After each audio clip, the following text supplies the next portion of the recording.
Green hydrogen has been positioned as a key solution for decarbonizing industries, but recent project cancellations highlight the economic and technical challenges it faces.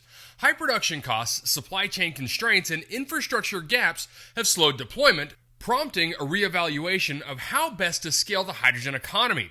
While setbacks have raised concerns, they also present an opportunity to refine strategies, focusing on geographic regions where green hydrogen is viable today, while leveraging lower-cost, low-carbon hydrogen to accelerate market growth. And in this episode, I'll break down the latest industry developments, examine where green hydrogen makes the most economic sense, and explore how other hydrogen pathways can build momentum in the near term. All of this on today's Hydrogen Podcast. Green hydrogen has long been heralded as the cornerstone of a future clean energy economy. Unlike conventional hydrogen, which is primarily produced using hydrocarbons through steam methane reforming, or SMR, green hydrogen is derived from water electrolysis powered by renewable energy sources such as wind, solar, or hydropower. This process eliminates carbon emissions, making it the most environmentally sustainable form of hydrogen production. However, despite its promise, the economic and technical barriers to large-scale deployment remain formidable. The most pressing challenge facing green hydrogen is cost. The price of producing green hydrogen varies significantly based on location electricity prices, electrolyzer efficiency, and operational factors. At present, the global average cost of green hydrogen production falls to between $4 and $6 per kilogram, with some regions experiencing even higher costs due to expensive electricity or supply chain constraints. In comparison, traditional hydrogen production using SMR without carbon capture ranges from $1 to $2 per kilogram, making it the dominant production method today. Even blue hydrogen, which integrates carbon capture technology to reduce emissions, remains significantly cheaper at $1.50 to $2.50 per kilogram in regions with available carbon storage infrastructure. Electricity accounts for the majority of green hydrogen's production cost. Electrolysis is an energy-intensive process requiring between 50 and 60 kilowatt hours of electricity per kilogram of hydrogen produced. Given that industrial-scale electricity prices typically range from $30 to $60 per megawatt hour in many parts of the world, the electricity cost alone can contribute between $1.50 and $3.50 per kilogram of hydrogen before even factoring in capital expenditures, operational costs, and water supply. In some cases where electricity prices are particularly high, such as in parts of Europe, this cost can rise even further, rendering green hydrogen economically unviable without substantial subsidies.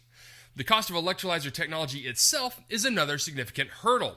Proton exchange membrane and alkaline electrolyzers, the two leading technologies in green hydrogen production, remain expensive due to material costs and manufacturing limitations.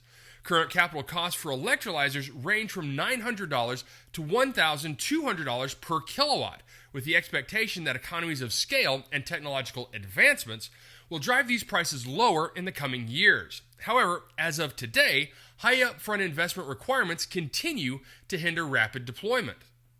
Furthermore, supply chain disruptions have exacerbated project costs and timelines. Critical components such as iridium, which is used in PEM electrolyzers, are not only expensive but also in limited supply, creating concerns over long-term scalability.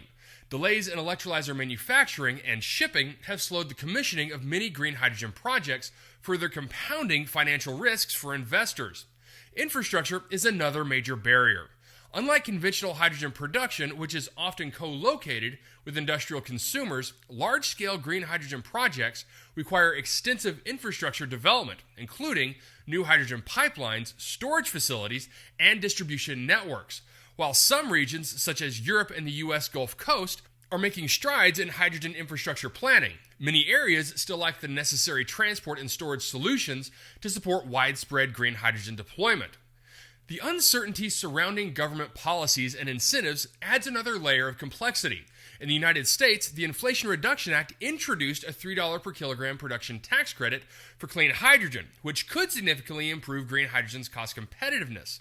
However, the final implementation details of the tax credit, particularly regarding strict carbon intensity requirements, remain unclear, causing some developers to hesitate before committing to large-scale investments.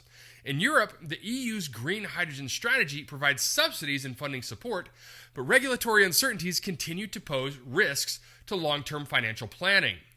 These economic and technical challenges have led to a series of setbacks for high-profile green hydrogen projects. Recently, Air Products, one of the world's largest industrial gas companies, canceled a $500 million green hydrogen project in Messina, New York, citing unfavorable market conditions. Similarly, the company withdrew from a major green hydrogen project in California that was intended to supply sustainable aviation fuel production.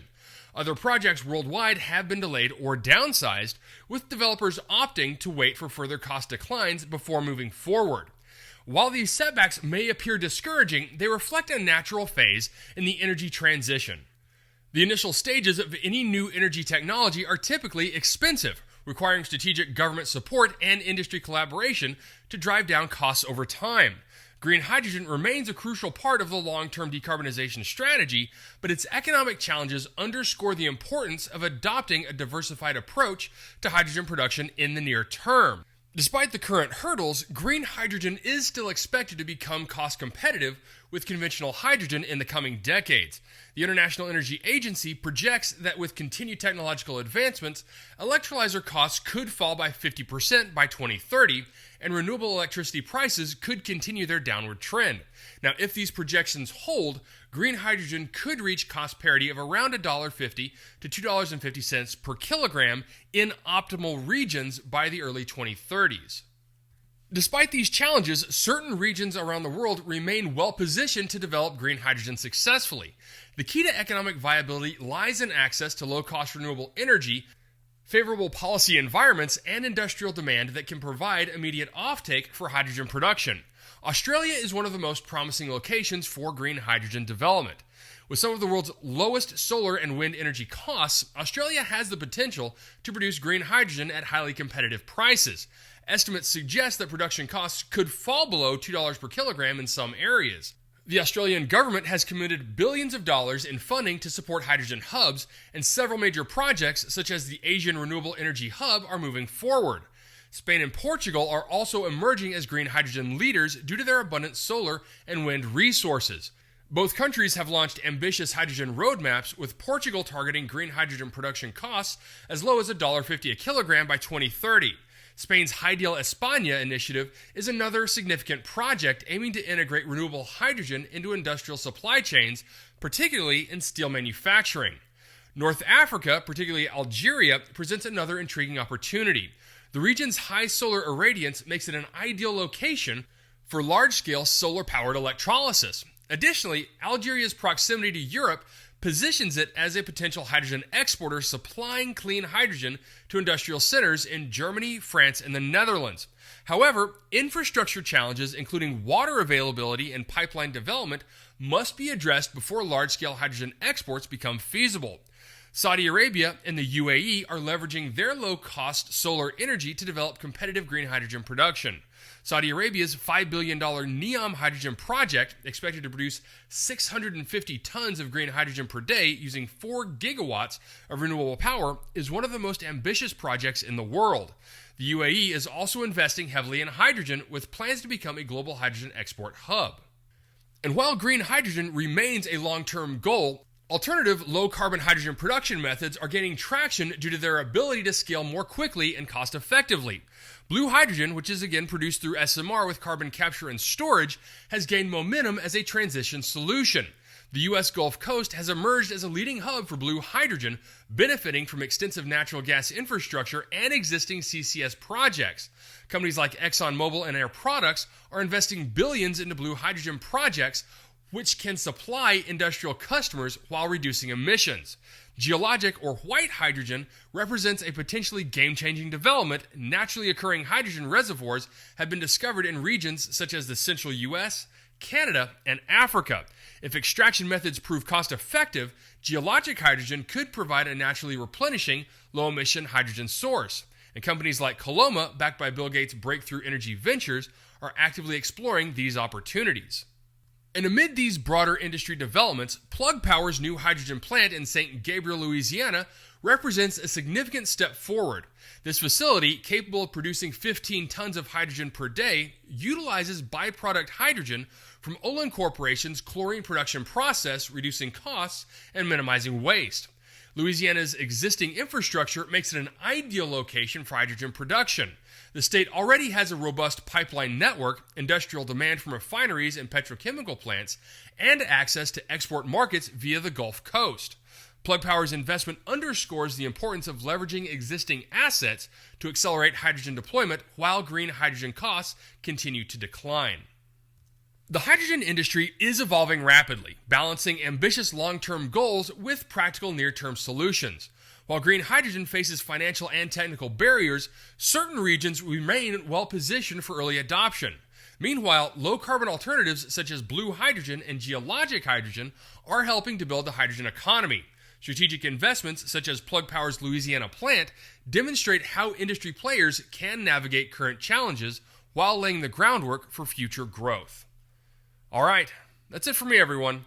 If you have a second, I would really appreciate it if you could leave a good review on whatever platform it is that you listen to.